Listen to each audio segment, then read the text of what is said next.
3 ماہ جب یہ میرے پیٹ میں تھی تو تب انہوں نے بہت زیادہ ظلم کیے، میرے پیٹ میں مکے مارے تھے، اور کیونکہ وہ نہیں چاہتے تھے یہ شادی آگے چلے، اس وجہ سے انہوں نے ظلم کیا تاکہ یہ بچی پیدا ہی نہ ہو، تو انہوں نے مجھے سیڑھیوں سے بھی گرا دیا کہ یہ ختم ہو جائے، لیکن اس نے آنا تھا دنیا میں، یہ آئی ہے۔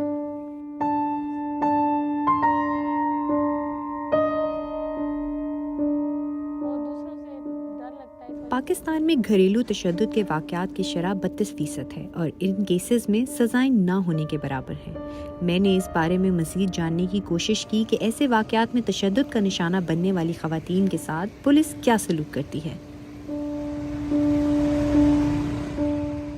اس وقت میں لودھرا کے قریب ایک گاؤں میں موجود ہوں اور ایک ایسی خاتون سے ملنے کے لیے آئی ہوں جس کی شادی کی گئی اور اس کے بعد اس کے شوہر اور سسرال والوں کی طرف سے اس پر تشدد کیا جاتا رہا، جبکہ اس کا حمل بھی زبردستی ضائع کروایا گیا۔ جب وہ پولیس کے پاس اپنی شکایت لے کر گئی تو اس کی FIR درج نہیں کی گئی۔ 5 مہینے کا وقت گزر چکا ہے اس کیس کو، لیکن اس کو یہ مشورہ دیا گیا کہ آپ بیٹھ کے صلح صفائی کر لیں کیونکہ گھریلو معاملہ ہے۔ پولیس کی جانب سے عموماً یہی رویہ دیکھنے کو ملتا ہے۔ اس خاتون کی زبانی سنتے ہیں کہ اس کو کس قسم کے رویے کا سامنا کرنا پڑا۔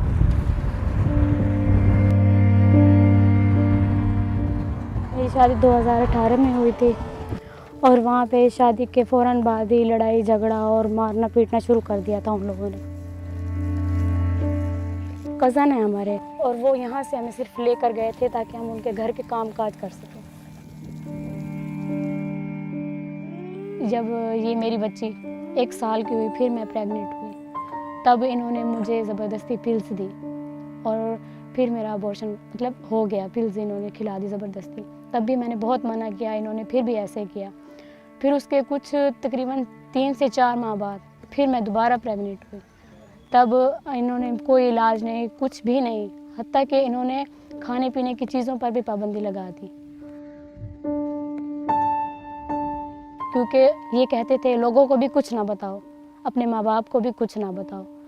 تب میرا 5 سے 6 ماہ کی میری بیٹی تھی، انہوں نے جا کے الٹرا ساؤنڈ کروایا، انہوں نے کہا کہ اس کی بیٹی ہے، تب انہوں نے کہا ہم اس کے نا یہ ابورشن کروائیں گے۔ میں نے کہا میں نے ابورشن نہیں کروانا۔ پھر انہوں نے زبردستی کہا، وہاں سے پتہ کرایا جہاں سے انہوں نے میرا الٹرا ساؤنڈ کروایا تھا، تب انہوں نے کہا کہ نہیں ہم نہیں کر سکتے کیونکہ یہ بہت زیادہ ویک ہے اور اس لیے اس کی جان کو خطرہ ہے۔ وہاں پہ MLC میں انہوں نے جا کے ساری بات طے کر لی، پھر میرے سسر کو فون کیا، میرے ہسبینڈ کو فون کیا، پھر یہ مجھے وہاں بہانے سے لے گئے اور وہاں بھی انہوں نے زبردستی مجھے دوائیاں کھلا دی اور میرے ہاتھ پاؤں باندھ کر انہوں نے میرے ابورشن کیا۔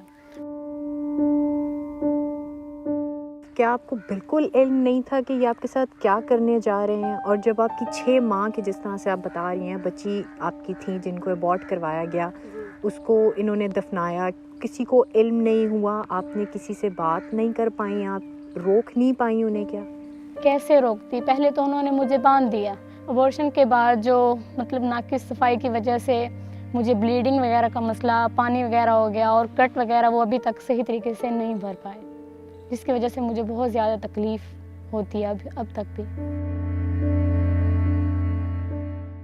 مجھے یہ بتائیے گا کہ جنسی تشدد بھی کیا آپ کے اوپر کیا جاتا تھا آپ کے شوہر کی جانب سے؟ جی بالکل، جنسی تشدد بہت زیادہ کیا جاتا تھا، وہ انتہائی اس لحاظ سے انہوں نے بہت گھٹیا پن دکھایا ہے، اور میں سمجھتی ہوں ان کو تو اسلام کا کچھ پتہ ہی نہیں ہے۔ اور باقاعدہ میں نے اپنی ساس کو بتایا تھا کہ یہ میرے ساتھ ایسا کر رہے ہیں، تو میری ساس نے کہا تھا جو یہ کہتے ہیں آپ مان لو۔ پولیس کی جانب جب آپ نے شکایت درج کی تو کیا رویہ دیکھنے کو ملا؟ تو انہوں نے پہلے 1-1.5 گھنٹہ ہماری کوئی بات نہیں سنی، اپلیکیشن بھی سبمٹ نہیں کی۔ ہم نے بہت زیادہ اصرار کیا کہ انہوں نے میری بچی کا قتل کیا ہے، زبردستی میرے ساتھ ایسا کام کیا ہے، تو میں آئی ہوں، انصاف کے لیے آئی ہوں۔ تب انہوں نے جا کے پہلے تو کوئی بات بھی نہیں سنی، پھر بھی زبردستی ہم نے کہا، اتنا کہنے کے باوجود پھر انہوں نے جا کے ہماری اپلیکیشن جو ہے سبمٹ کی۔ پھر انہوں نے کہا نیکسٹ ڈے آپ کی جو ہے نا انویسٹیگیشن ہوگی۔ تب ہم وہاں پہ گئے، ساری ڈیٹیل سے باتیں بتائیں، بہت زیادہ ہم نے بتایا، انہوں نے ہم پہ یہ ظلم کیا ہے، یہ کیا ہے، حتیٰ کہ وہ بھی سامنے بیٹھے تھے، ہم ساری بات بتائی میں نے۔ تب وہ بار بار کہہ رہے تھے کہ آپ صلح کر لو، پولیس والے؟ جی، وہ کہہ رہے تھے صلح کر لو، یہاں پہ صلح ہوتی ہے اور تو کچھ نہیں ہوتا۔ ابھی تک آپ کی FIR درج نہیں کی؟ بالکل نہیں ہوئی۔ کتنا عرصہ ہو گیا اس کیس کو رجسٹر کیے ہوئے؟ تقریباً 5-6 ماہ ہو گئے ہیں۔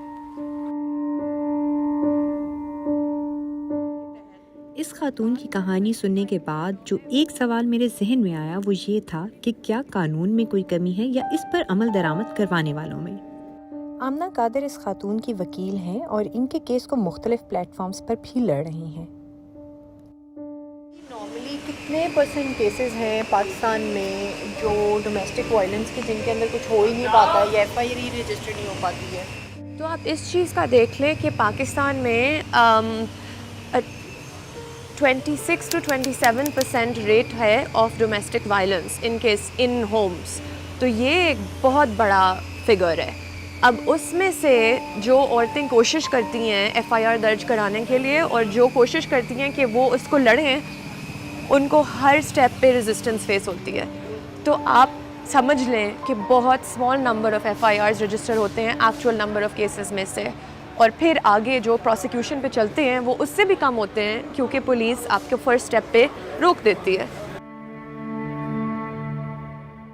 میرے کلائنٹس نے بھی ایسا ہی فیس ہوا ہے کہ جب وہ گئے ہیں پولیس اسٹیشن میں رجسٹر کروانے اپنا ایف آئی آر، پولیس نے بس ان کو کہا ہے کہ آپ بعد میں آئیں، آپ یہاں نہیں کروا سکتی، آپ ہسبینڈ اپنے شوہر کے سامنے آ کے بات کریں ہم سے۔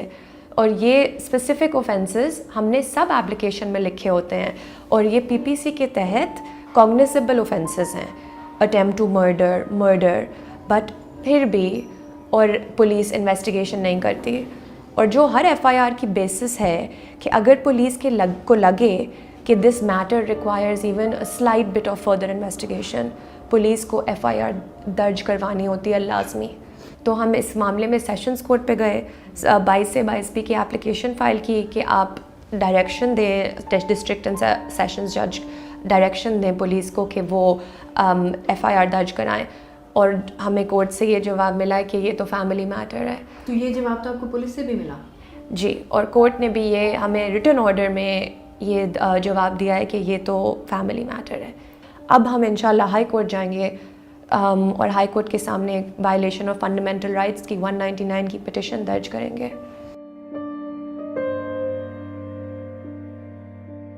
گھریلو تشدد اور خواتین کے حوالے سے وائلنس کے کیسز جب بھی سامنے آتے ہیں تو اکثر دیکھنے کو ملتا ہے کہ پولیس کی جانب سے میڈیٹر کا کردار ادا کیا جاتا ہے اور کہا جاتا ہے صلح صفائی کر لیں، ایف آئی آر بھی درج نہیں کی جاتی ہے۔ یہ سوال لے کے آج ہم پہنچے ہیں D I G operations Punjab کے پاس کامران عادل صاحب، ان سے ہم پوچھتے ہیں اور جاننے کی کوشش کرتے ہیں جب ایسے کیسز آتے ہیں تو پولیس کو کیا کرنا چاہیے۔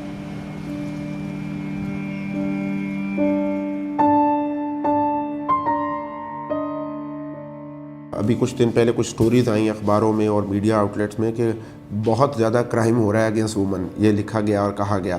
ہم نے جب اس کو ایڈریس کیا اور ہم نے لوگوں سے بات کی تو ہم نے بتایا کہ پلیز آپ ڈفرینشیٹ کریں between crime and registration of crime. تو registration of crime has obviously increased a lot, اور اس کے اندر دونوں چیزیں ہیں، ایک سینٹرلٹی بھی ہے اس ایشو کا، دوسرا ٹرسٹ بھی پولیس پہ بڑا ہے۔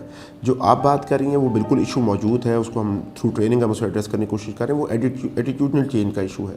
سو رجسٹریشن نہ ہونا جو ہے اس کے اوپر آپ کیا کہیں گے؟ وہ تو ایک بیسک رائٹ ہوتا ہے کسی بھی سٹیزن کا۔ میڈم یہ بالکل رجسٹریشن از پرائمری رائٹ۔ میں آپ کو بتا رہا ہوں 30% تو ہمارا انکریز ہے رجسٹرڈ کرائم، اس کا مطلب ہے ہم ہر چیز رجسٹر کر رہے ہیں۔ جو کچھ کیس اسٹڈیز آپ نے پوائنٹ آؤٹ کی ہے اس کو ہم چیک کریں گے کہ ایسا کیوں ہوا، and we will hold people responsible if they have not followed the policy. But the policy is very clear that we will register every single case that comes to our that is reported to police. جب میں نے اس خاتون کے case کے بارے میں D I G operation سے پوچھا تو انہوں نے کہا کہ اس کیس کی چھان بین کی جائے گی کہ اب تک اس میں ایف آئی آر درج کیوں نہیں ہوئی۔ 5 ماہ کا وقت گزر گیا ہے لیکن آج بھی اس خاتون کو امید نہیں ہے کہ اس کا کیس فائل ہوگا، اور اگر کیس فائل ہو بھی گیا تو تب بھی عدالتوں میں ایسے کیسز بہت طول پکڑتے ہیں۔